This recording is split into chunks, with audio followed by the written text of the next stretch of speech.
Every morning is a blank canvas, a sacred moment when the world hasn't yet spoken over your soul, and before the noise of doubt, distraction and fear takes over, you have one priceless opportunity to remind yourself who you truly are. Before your phone lights up, before your responsibilities weigh you down, there's a quiet truth waiting to be claimed. In that stillness, say this to yourself: today, I am the cause, not the effect. This is the most powerful thing you can tell yourself, because it flips your entire mindset from passive reaction to purposeful creation. You are not here to be at the mercy of circumstance or emotion. You are the origin of energy, action and outcome. Life doesn't just happen to you, it happens through you. When you begin your day with this truth, you shift from being a follower of moods and situations to being a leader of vision, discipline and intention. You're not waiting for the world to give you a sign, you become the sign. Let this declaration rise like the sun within you, reminding your spirit that you are the source. My presence is my power. In a world constantly pushing us to prove our value through noise, numbers, hustle and motion, we've forgotten the ancient power of stillness, the sacred fire of presence, and the truth that you don't need to chase anything when you are everything. My presence is my power. It's not just a phrase. It is a declaration, a spiritual blueprint, and a daily reminder that before you do, before you say, before you even move, who you are, fully alive, fully conscious, fully anchored in the moment, is your greatest strength. In a time when the world is addicted to speed, distracted by screens and lost in comparison, presence becomes a revolutionary act. Your presence means showing up with your entire self, undivided, undistracted, undiminished. It's not about being the loudest in the room, it's about being the most aligned. It's about carrying yourself with the kind of quiet dignity that doesn't demand attention, but naturally draws it. Because people can feel when someone is rooted in truth, not ego, in awareness, not anxiety, in vision, not validation. Presence is not about doing more, it's about being here, fully, honestly, fearlessly. When you walk into a room knowing you don't need to impress anyone, because you're already impressed by who you've become and who you're becoming, you shift the energy without even trying. You become a living reminder of what peace looks like in motion. You don't have to announce your worth when your spirit radiates it. You don't have to demand respect when your energy naturally commands it. You don't have to speak first to be remembered. You just have to be present enough to let your stillness speak volumes. Because presence is felt in the pauses, in the eye contact, in the breath before the answer, in the way your feet touch the ground like roots and your heart beats like a drum that keeps the rhythm of your soul. The people who are truly powerful aren't always the ones speaking, they are the ones whose very existence becomes a standard of truth. You know them when they enter a room, calm, collected, clear. They don't flinch, rush or shrink. They listen more than they speak because they are not desperate to be seen. They already see themselves. Their presence says, I know who I am and I don't need your permission to be it. That is the power you carry when you stop fragmenting yourself for approval. When you stop over-explaining, over-apologizing, over-performing. That's the power you awaken when you choose to stop being everywhere and start being here. You become intentional with your gaze, purposeful with your voice, conscious with your silence. And this kind of presence doesn't just transform how others see you, it transforms how you see the world. When you are present, you don't miss life, you feel the wind, you taste the moment, you hear the heartbeat beneath the noise. You become aware of the patterns in your thoughts, the posture of your body, the tone in your words. You notice what feeds your energy and what drains it. You stop being a stranger to yourself. And from this inner stillness, you begin to access a deeper intelligence, the kind that doesn't rush to react, but instead chooses to respond. Presence turns you into a master of space, time, and energy. You begin to realize that your greatest power isn't what you do in the spotlight, it's how you hold yourself in the shadows. It's how you treat the small moments the silent pauses, the unseen battles. It's how you breathe when things fall apart. It's how you stand when no one's watching. Your presence becomes medicine for yourself and for others, because people are starved for realness in a world of filters and facades. When you are present, you're not just existing, you're embodying. You're not just hearing, you're listening. You're not just looking, you're seeing. You're not just reacting, you're responding from power, not panic.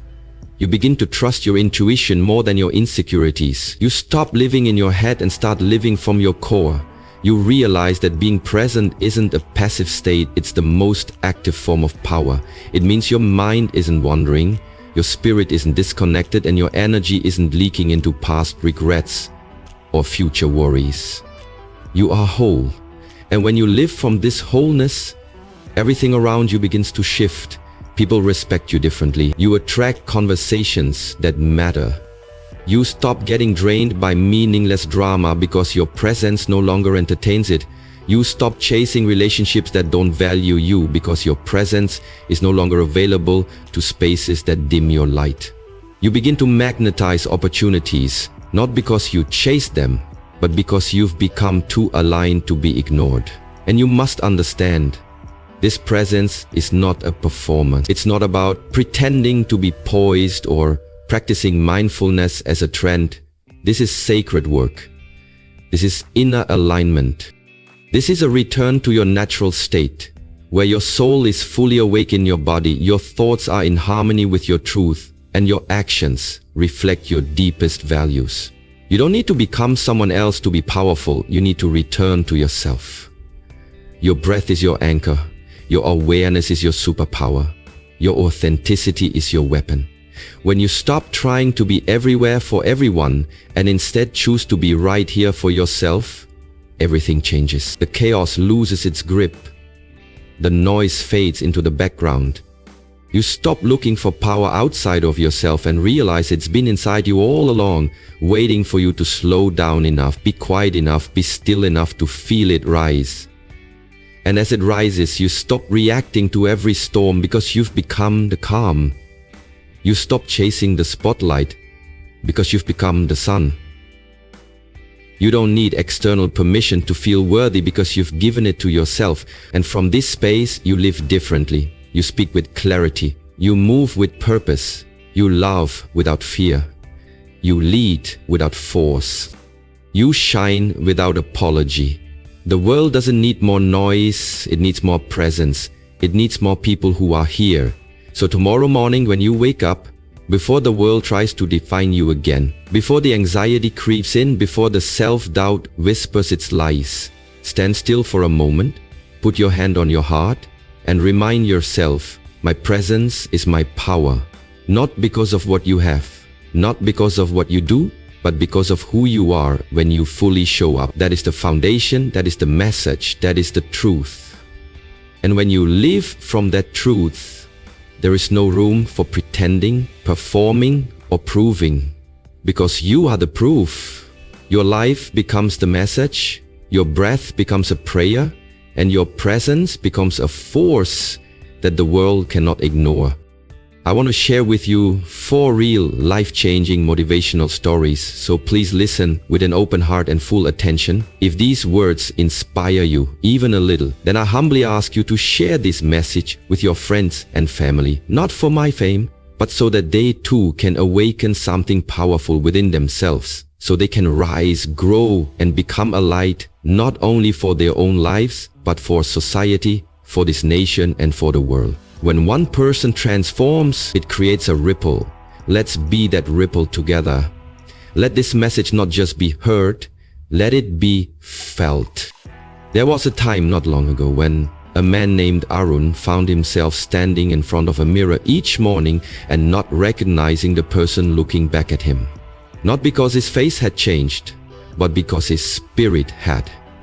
He had spent years climbing the corporate ladder, working 14-hour days, striving for promotions, accolades, and the kind of external success that people applaud, thinking it would lead to fulfillment. On paper, Arun was impressive. Ivy League graduate, regional director of a global tech firm, owner of a sleek apartment in a high-rise with floor-to-ceiling windows, but on the inside he was hollowed out. He couldn't explain why, but every wind felt emptier than the last, and every morning felt heavier. His body was present, but his soul felt absent, like he was living someone else's life. One day, while preparing for a high-stakes meeting, he had a panic attack in the elevator. He fell to the floor, gasping, shaking, and sweating as the elevator climbed 27 floors. That was the moment something broke open inside him, not just his body's tolerance for stress, but the illusion that what he had built would sustain him. After that, he started questioning everything. Why was he running so hard? Who was he trying to impress? And most importantly, when was the last time he felt truly here, alive, grounded, whole? The answer terrified him. He couldn't remember. At the suggestion of a colleague, he reluctantly signed up for a silent meditation retreat in the mountains of Himachal Pradesh. No phones, no laptops, no emails, just 10 days of stillness. On the first day, he almost quit. The silence was deafening and the stillness felt like punishment. His thoughts screamed louder than city traffic. His muscles twitched from the absence of movement, and his identity, the one built on speed, titles, and accomplishment, felt like it was being dismantled. But slowly, something inside him began to shift. He started noticing the rhythm of his breath, the tension in his shoulders, the constant chatter in his head. He realized how long he had been operating from a place of absence, always a few steps ahead of the moment, planning, predicting, performing. On the third day, during a walking meditation, he stopped under a pine tree, placed his hand on its bark, and for the first time in years felt completely present. He could feel the texture of the tree, the breeze on his skin, the weight of his own body. Tears welled up. Not from sadness, but from the shock of rediscovery. This is what it feels like to be here, he thought, and that was the seed of transformation. He began to understand that presence is not a luxury, it is a necessity. He saw how much of his life had been lived in reaction, reacting to deadlines, to demands, to expectations, but not from truth, not from alignment. Presence wasn't about slowing down to escape life, it was about becoming fully engaged with it.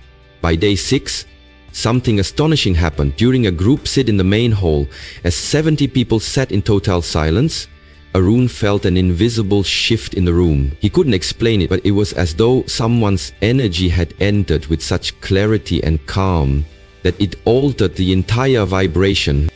He opened his eyes briefly, and across the room, a monk had just entered. He walked in barefoot, silently, slowly, with his eyes cast downward, hands folded. He didn't say a word, but everyone noticed.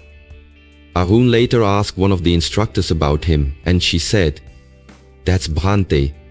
He doesn't speak much, but when he does, people listen, not because he raises his voice, but because he doesn't need to. His presence is his power." That sentence never left Arun. After the retreat, he returned home, a changed man. Not in some dramatic, mystical way, but in a subtle, grounded way that only those close to him noticed. His wife said his eyes had softened. His assistant said his energy calmed the room. His friends said he seemed lighter.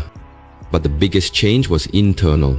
He no longer chased power in the form of control, dominance, or accolades. He found it in presence. He began each morning with 15 minutes of stillness, not as a productivity hack, but as a devotion. He started listening, really listening, to people without rehearsing his responses in his mind. He began to walk slower, breathe deeper, speak less but mean more. In meetings, he found that his silence often carried more authority than his arguments. When he made eye contact, it was steady, not performative. His employees began mirroring his calm. Tensions in his team began to dissolve. Performance improved, not because of pressure, but because people felt seen. He had stopped multitasking during conversations and started showing up fully. He didn't need to prove himself anymore because he had found himself. One day a younger colleague came to him and asked, "How do you lead without force?" Arun smiled and said, "Because I don't lead with volume, I lead with presence. And when you're fully here, people feel safe. And when people feel safe, they trust. And when they trust, they rise." But Arun's greatest test came 6 months later, when his father was diagnosed with stage 4 cancer. The old version of him would have buried himself in work or spiraled into fear. But now he chose to be present. He sat with his father for hours, not distracting him with hopeful talk or pretending to fix things, but simply being there, holding his hand, breathing with him, witnessing his pain without turning away. His father once whispered, "You're not saying much these days, son, but I've never felt closer to you." That moment broke him open. He realized that presence is the purest form of love. No words, no fixing, just being. When his father passed, Arun grieved deeply, but he grieved with dignity, with clarity, with presence. No regrets. He had shown up. And that made all the difference. From that point on, Arun became a different kind of leader, not just in his company, but in his community. He gave talks not about strategy, but about stillness. He mentored not by giving advice, but by listening. People were drawn to him, not for what he had accomplished, but for how he made them feel. They said his presence was healing. He no longer walked into rooms to be the most important person. He walked in to see the most invisible person, and that became his power. He became a reminder in a busy world that you don't have to be loud to be heard. You don't have to be flashy to be remembered, and you don't have to control everything to have impact. You just have to be present. And presence is not passive, it's courage. It means facing the discomfort of silence. It means being honest in conversations. It means slowing down when the world tells you to speed up. It means putting down your phone and lifting your eyes. It means owning your breath, your boundaries, your being. Years later, Arun would say in a keynote speech to young leaders, "Your resume might get you in the room, but your presence is what will make people lean in. Don't just be around, be here. Let your stillness be louder than your ambition." And when he closed his eyes at night, he no longer counted accomplishments. He counted the moments he was fully alive, the walks without phones, the deep belly laughs with his daughter, the unfiltered tears with his mother, the sacred silences beside his wife, the soft breath of presence that held him when life didn't make sense. That was his wealth. That was his legacy. That was his real power, because he had learned through burnout, breakdown, stillness, silence, and sorrow that at the center of all impact is presence. Not performance, not perfection, presence. And every morning he still reminded himself,